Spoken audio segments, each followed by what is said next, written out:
오늘 우리에게 주시는 하나님의 말씀은 에스겔서 48장 35절의 말씀입니다.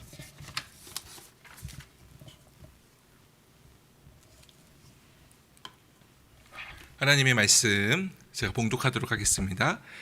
그 사방의 합계는 18,000척이라. 그날 후로는 그 성읍의 이름을 여호와 삼마라 하리라. 아멘. 할렐루야. 거룩하신 우리 하나님 성삼위일체 우리 주님을 찬양합니다. 하나님의 영원하신 사랑을 찬양합니다. 주님의 그 사랑과 주님의 위로가 함께하는 복된 시간 되기를 축복합니다. 에스겔서 1장을 읽어보면 그룹들 그러니까 천사들 그룹들의 표현할 수 없는 기이한 모습들에 대한 묘사가, 그리고 하나님의 영광에 대한 묘사들이 기록되어 있습니다. 요한계시록에 나타나는 그 수많은 그런 표현들은 다 에스겔이나 이런 이사야의 선지자 전통에 따른 그런 것인데요. 그런데 사랑하는 성도님들, 에스겔서를 통해서 하나님이 어떤 그룹들이 이렇게 생겼다, 하나님의 영광이 이렇게 한 사람들에게 보인다라는 것을 말씀하시기 위해서 에스겔서를 하나님께서 쓰신 게 아닙니다.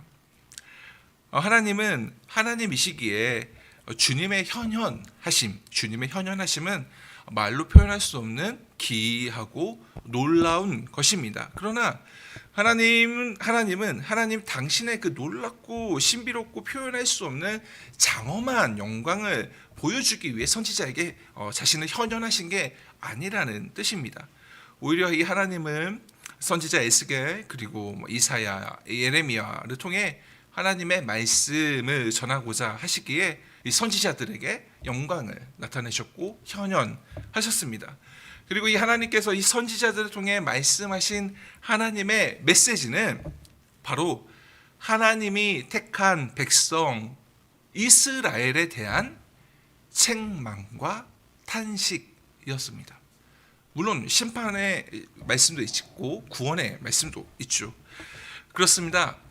하나님께서 이 사랑의 구원의 역사를 이루어 가시고자 이스라엘 유다 족속을 선택하였는데, 이 유다 족속이 타락한 것입니다. 여기서 이 타락했다라는 것은 그들이, 이스라엘 민족이 하나님을 떠났고 하나님을 배신하였다라는 의미입니다. 그래서 이 이사야서와 예레미야와 더불어 이 에스겔서 역시 마찬가지로 이 하나님이 이 이스라엘의 타락과 이 우상 숭배에 대해 진노하시고 심판하실 것이다라는 주님의 메시지를 전하고 있습니다. 이사야와 예레미야가 예루살렘에 남아있는, 그러니까 전쟁의 시기, 바벨론과 전쟁할 때에 예루살렘에 남아있는 이스라엘 민족들을 향해서 예루살렘에서 예언을 하였더라면, 그와 반대로 독특하게 이 에스겔은 이 바벨론의 포로로 끌려가는 이스라엘 민족을 향해서 말씀을 전했습니다. 그러니까 이 이스라엘 땅에서 끌려가는, 이스라엘 땅이 없는 바벨론을 끌려가는 그 사람들에게 에스겔이 하나님의 말씀을 전한 겁니다. 사랑하는 성도님인데, 그런데 이 바벨론에 의해서 이 전쟁에 져서 이 전쟁 포로로 이방 나라에 끌려가는 이 포로된 유대인들에게, 그들에게 있어서 자신들의 처지와 상황은 너무나 억울하고 분하며 이해할 수 없는 고통이었습니다. 유대인들에게 있어서 자기 민족, 이 선민 이스라엘 민족은 어떤 민족입니까? 하나님께서 선택한 민족입니다. 그렇게 하나님께서 선택하신 이스라엘을 위해 하나님은 직접 역사 가운데 개입까지 하셨습니다. 출애굽, 저 애굽에서 그 바로에게 하나님이 직접 행동하셨습니다. 또 광야에서 먹이셨고 가나안 땅으로 인도하시어 승리케 하심으로 정착할 수 있게 하나님께서 인도하셨습니다. 바로 그렇게 하나님께서 택하심을 택하시고 하나님의 사랑을 받는 이 민족이 아브라함에게 약속하신 그 후손들이 유다 백성인데 현실은 비참한 것입니다. 현실은 너무나 고통스러운 것입니다. 하나님은 전쟁에서 승리하지 못하였고 자신들이 패배해 포로가 되었다라고 생각했습니다. 마치 조상들이 애굽에서 노예 생활을 하듯이 그렇게 이방 민족 바벨론에 끌려가 노예가 될 운명과 처지에 놓이게 되었는데, 그렇기 때문에 지금 이 이스라엘 끌려가는 이스라엘 유다 사람들에게 지금 그 상황은 이와 같은 처지에 놓이게 된 것은 하나님의 뜻을 이해할 수 없는, 도무지 알 수가 없는 억울한 고통이었습니다. 어째서 하나님이 함께 하시는 이 선민 이스라엘이 우상 이방인에게 패배하는가? 어째서 저 이방 우상을 섬기는 이방인에게 패하였는가? 하나님, 우리 하나님 여호와는 바벨론의 신에 의해 패배한 것이 아닌가? 라는 질문이 생기고 불신이 형성되었을 것입니다.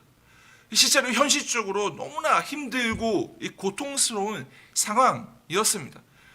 우리가 말은 쉽지만 한번 상상을 해보면 포로로 끌려가고 있는 상황입니다. 나의 가족과 나의 민족과 그리고 바로 나를 지키지 못한 여호와 하나님은 무능한 하나님인 것인가? 하나님은 바벨론의 신에 패배한 신인가? 라는 그런 질문들이 괴롭히고 있었을 것입니다.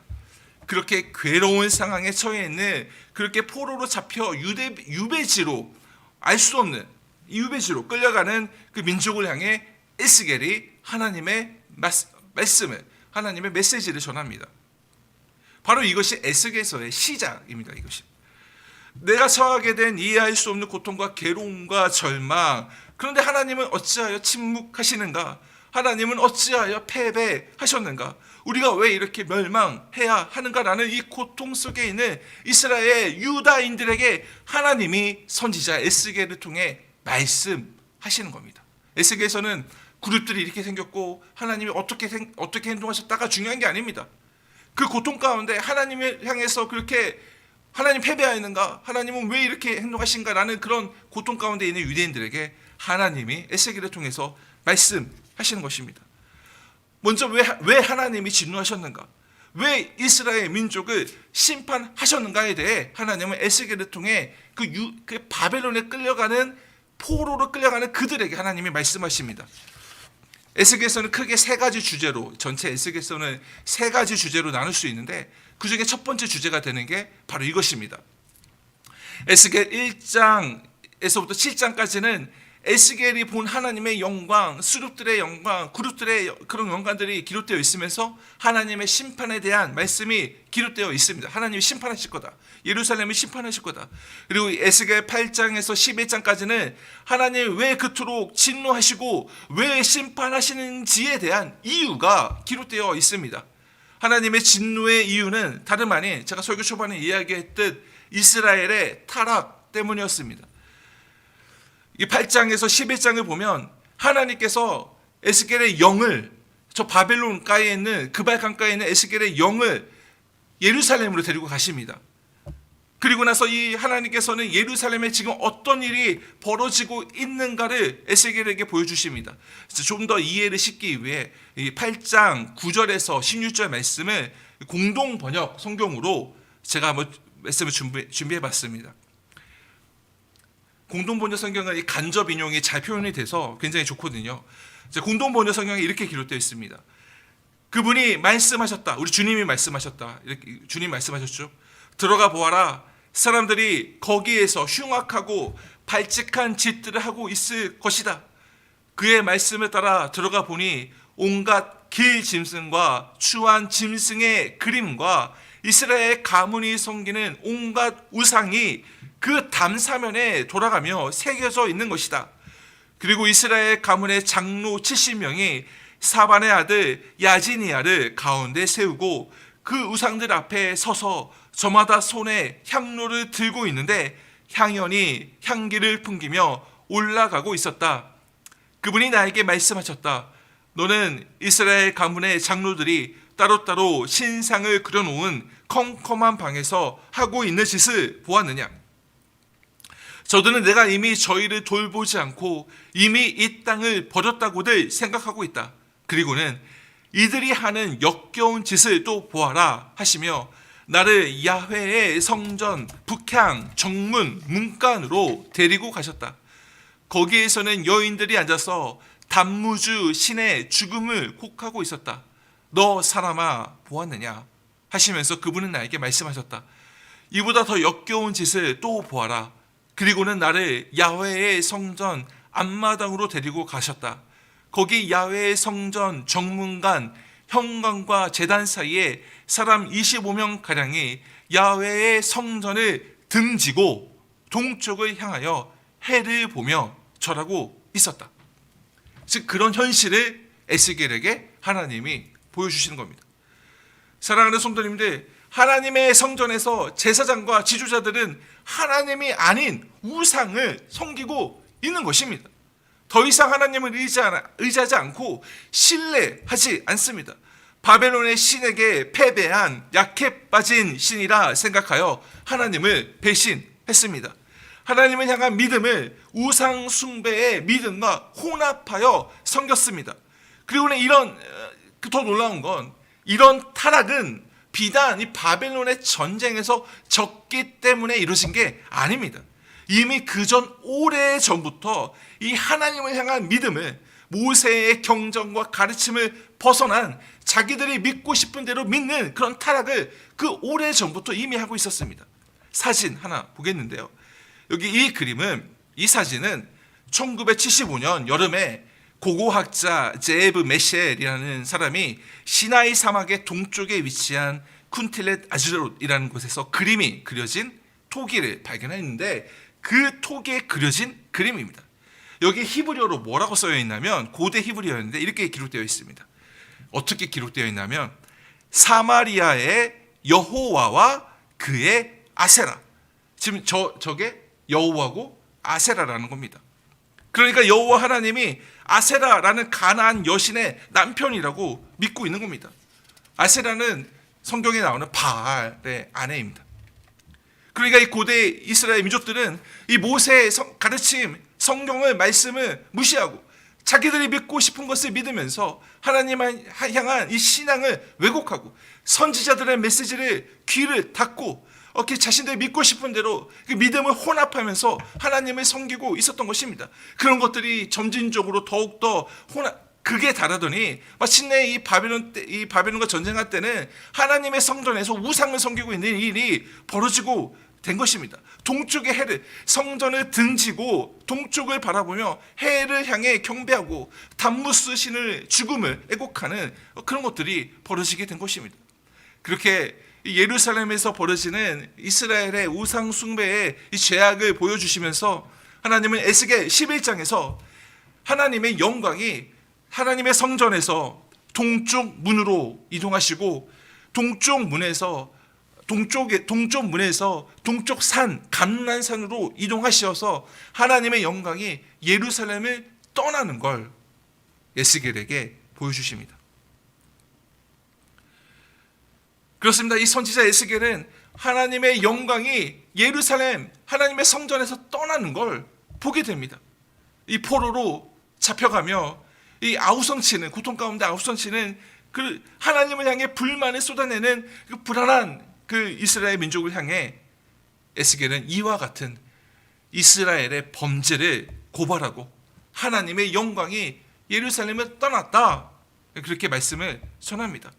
이에 따른 하나님의 진노의 심판을 우상 숭배 타락에 의한 하나님의 진노의 심판을 받은 것이다 라고 말씀을 전합니다. 그런 하나님의 메시지를 들은 포로로 끌려가는 이스라엘 유다 민족들은 얼마나 더 고통스러웠을까요? 얼마나 좌절스럽고 절망스러울까요? 사랑하는 성도님들, 때로는 이해할 수 없는 고통이 있기 때문에 화가 나고 힘에 겨울 수 있습니다.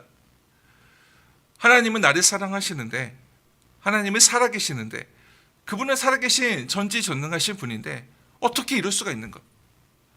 어떻게 이렇게 나를 몰아가시는가? 어떻게 이런 환경을 허락하셨는가? 그렇게 이해할 수 없는 고통이 찾아올 때 우리는 좌절하게 됩니다. 성경을 통해 주님 당신은 자비로우시다고 말씀하시는데, 성경을 통해 주님 당신은 소망이라고 말씀하시는데, 성경을 통해 주님 당신은 사랑이시라라고 말씀하시는데 어떻게 이렇게 됩니까? 어떻게 이런 고통이 찾아올 수 있습니까? 이해할 수 없기 때문에 고통이 더더욱 가중될 때가 있습니다. 오래전에, 요 근래는 아니고 10년, 20년 전이죠. 영국에서 24시간 7일 기도운동이 일어났습니다. 24시간 7일, 그러니까 365일 쉬지 않고 기도하자라는 선교단체를 통한 그런 운동이 일어났습니다. 영국에서. 그게 유명해져가지고 미국에도 생겼고요. 미국에서 막 하고 있으니까 한국에서 이제 그거 보고 야 24시간 기도운동 괜찮다 해가지고 뭐 에스더 기도운동 이런 데서 24시간 뭐 기도운동, 24시간 기도의 집 뭐 그런 거를 하고 있습니다. 근데 그 시원은 영국인데요. 그 영국에서 이 24시간 기도운동을 처음에 기획하고 추진했던 사람이, 기도에 대해서 아주 박사죠. 기도를 정말 많이 하는 사람이겠죠. 그 사람이 책을 하나 썼습니다. 그 사람이 쓴 책의 제목이 무엇이냐면 침묵으로 말씀하시는 하나님이라는 겁니다. 열심히 선교 활동을 하고 있는데 아내가 병에 걸리고 질병에 걸려서 병원에 쓰러져 가지고 굉장히 병원에서 힘겨운 과정을 겪게 됩니다. 간질 뭐 이런 건데, 제가 이거 10년 전에 했고 제가 그 책을 못 찾아가지고 제가 정확하게 그 병명은 기억이 나지 않지만 하여튼 뭐 응급 치료를 병원에서 오랫동안 받게 됩니다. 그래서 이 사람이 기도를 굉장히 많이 한 사람이잖아요. 기도를 굉장히 많이 한 사람이라 애절하게 고통 가운데 하나님 도와달라고 기도를 하는데 하나님이 침묵하시더라라는 겁니다. 그 고통의 시간을 지나며 묵상하며 쓴 책이 침묵으로 말씀하시는 하나님이라는 겁니다. 24시간 기도하자, 그렇게 그런 선교 운동을 펼치는 사람이니까 기도를 얼마나 많이 할까요? 그런데 그 자신의 기도에 하나님이 침묵했을 때 그 사람은 어떤 마음이었을까요? 뭐 제 인생에서도 그렇습니다. 아, 이건 하나님께 내가 속은 거 아닌가? 하나님이 나를 인정하지 않는구나. 그런 순간들이 저도 있었습니다. 하나님이 나를 인정하지 않는구나라는 그런 생각이 드는 환경에 처해자 하나님이 나를 거부했다라는 정서가 생기자 굉장히 고통스러웠습니다. 어떻게 이런 환경을 만들 수 있을까? 이해할 수 없고, 이럴 거면 왜 내게 은혜를 주셨는가? 더더욱 이해할 수 없는 겁니다. 아니 이러실 거면 왜 은혜 주셔서 왜 이렇게 만드시는 건가? 진짜 하나님 웃긴 거 아닌가? 그런 순간이 고통스러운 건 하나님이 어찌하여 침묵하신가라는 생각 때문에 그럴 것입니다. 어찌하여 하나님이 손을 놓고 계시는가라는 생각 때문에 그럴 것입니다.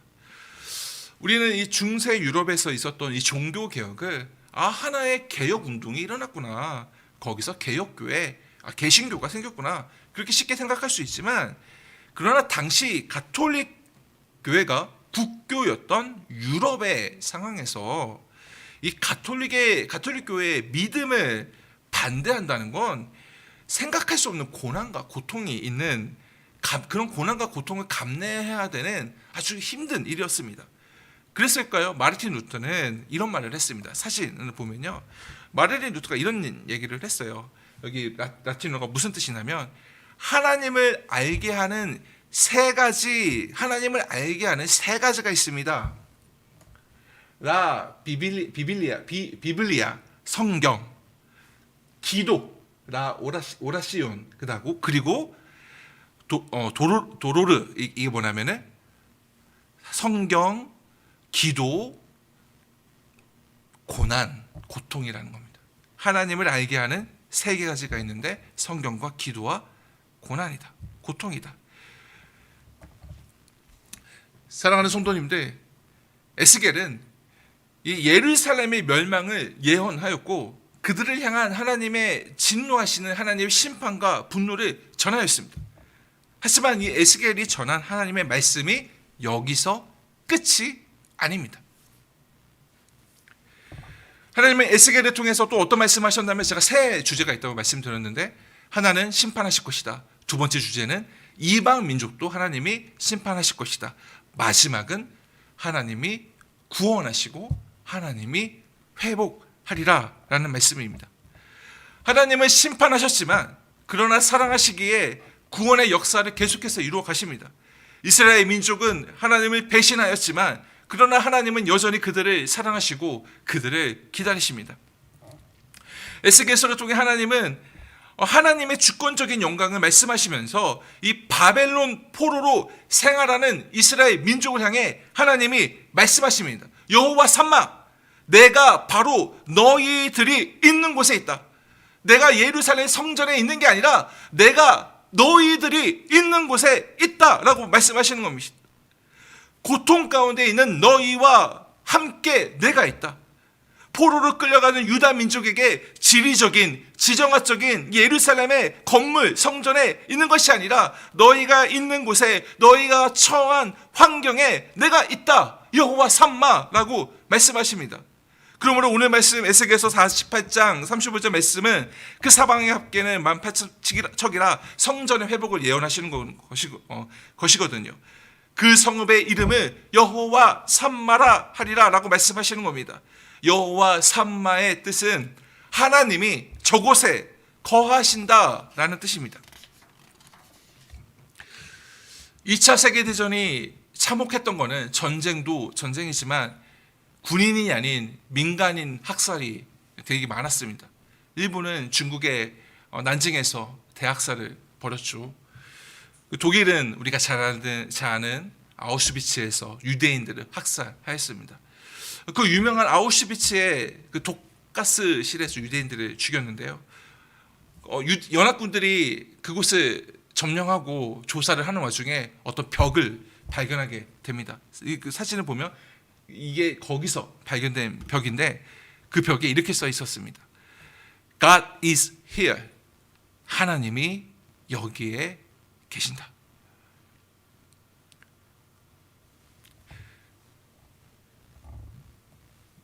사랑하는 성도님들, 하나님이 살아계시는데 왜 이런 일이, 어떻게 이런 고통이 라는 순간이 우리의 인생에 찾아올 때가 있습니다. 때로는 그 고통이 너무 커서 라는 소리밖에 못 낼 정도로 오직 한숨과 신음과 탄식만이 나올 때도 있습니다. 우리는 당장의 현재를 살기 때문에 이 고통의 원인을 알 수도 없고 그 끝이 언제인지 어떻게 되는지도 알 수 없습니다. 하지만 하나님이 말씀하십니다. 내가 바로 여기에 있다. 우리의 고통의 현장 가운데 하나님이 함께 하신다라고 말씀하십니다. 하나님이 함께 하심이 무슨 뜻입니까? 영원하신 하나님의 구원이 있다는 것입니다.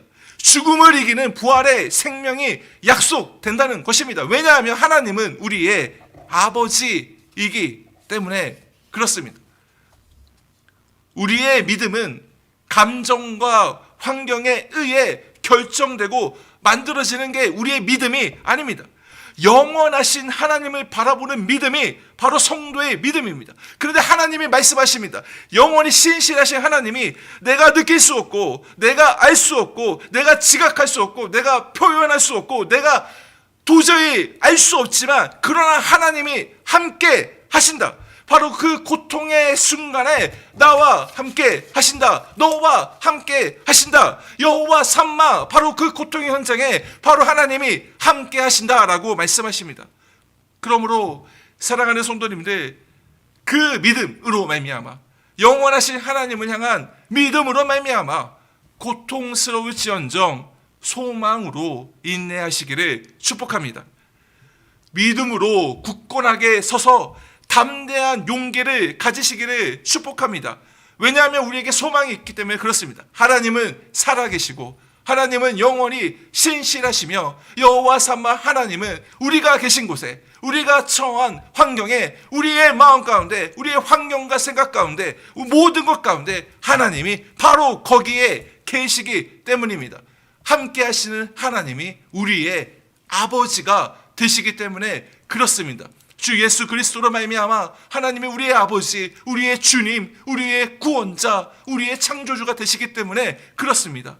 바로 그런 영원히 신실하신 하나님을 향한 믿음으로 흔들리지 않는 가운데 그리스도의 평화가 넘치기를 주님의 이름으로 축복합니다. 하나님 아버지, 주님이 우리의 아버지이심을 예수 그리스도로 말미암아 우리의 아버지가 되어주신 이 복음의 기쁜 소식으로 우리가 기뻐하며 감사하며 주님께 나아갑니다. 하나님, 이 믿음으로 말미암아 소망 가운데 주님을 더욱 사랑할 수 있도록 은혜를 베풀어 주시옵소서. 예수님의 이름으로 기도드립니다.